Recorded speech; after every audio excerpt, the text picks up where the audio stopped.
was the very first chair, and he was also the chair, and I cannot remember the name of the.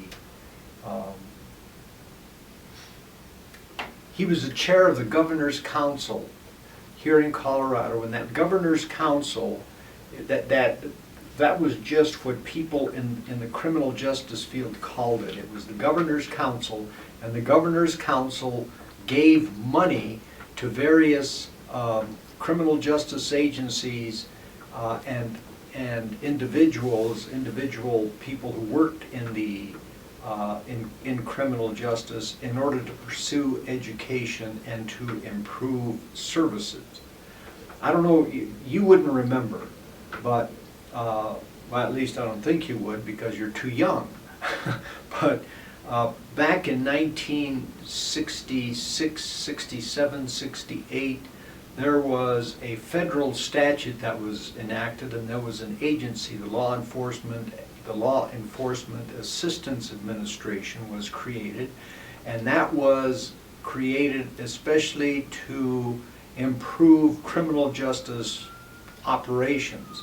There was a tremendous amount of upheaval in the cities. There were riots in the cities. There was wholesale change within criminal justice during the 1960s. It was really a time of change. There's the at the time there's the so-called due process revolution from the Warren Court. There are just a number of things that are happening, and as a result, the federal government said we need to improve criminal justice operations, and so there was a massive amount of money that was given for that purpose. And Pat Reed, the first chair of the department, that Betty Noggle and there may have been another trustee that urged the then president to hire Pat Reed. That was Phillips, President Phillips, the first president of the college. They suggested to him strongly that he hire Pat Reed for the criminal justice department here. At the time, it was called law enforcement. It was just the Department of Law Enforcement. So, but he was the chair of the Governor's Council, and so he had some influence in the college getting some money to start the program, number one, and number two, to get money to individuals who were working in the field so that they could come and attend college and kind of give them scholarships.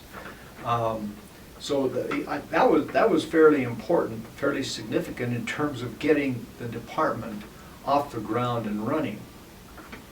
Now, one of the things that's important in understanding about this department is that at the time, we were the very first department in this state to offer a 4-year degree in law enforcement.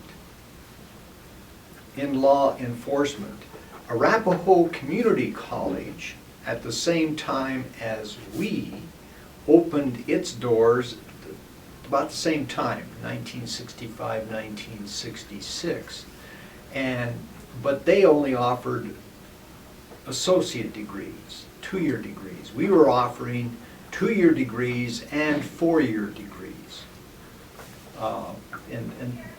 So you know, Pat Reed is very instrumental in getting that process going. Herb Agender, the second chair of the department, became chair 4 years after the department started its operation. And what Herb Agender did is he started a second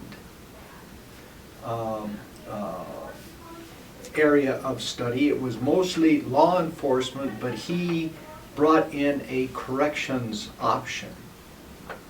And what Herb Agender was able to do, he was able to kind of stabilize things and get the curriculum in place so that it could work and work well for students and for graduates and for people in the field. So you know those two folks were highly instrumental in getting the department off the ground. Now the department's name changed under Herb Egender. It went from law enforcement to law enforcement and criminology. It changed from just plain law enforcement to law enforcement and criminology. And actually, even before that, it may have been only known as police science. It was known as police science, you know, way back in the early days, and then law enforcement, and then law enforcement and criminology, and then eventually it became known as criminal justice and criminology, and that's the name that we have today. You know, that was, gee, that name's almost 40 years old now, you know, thereabouts. So that name's been around for a while, criminal justice and criminology.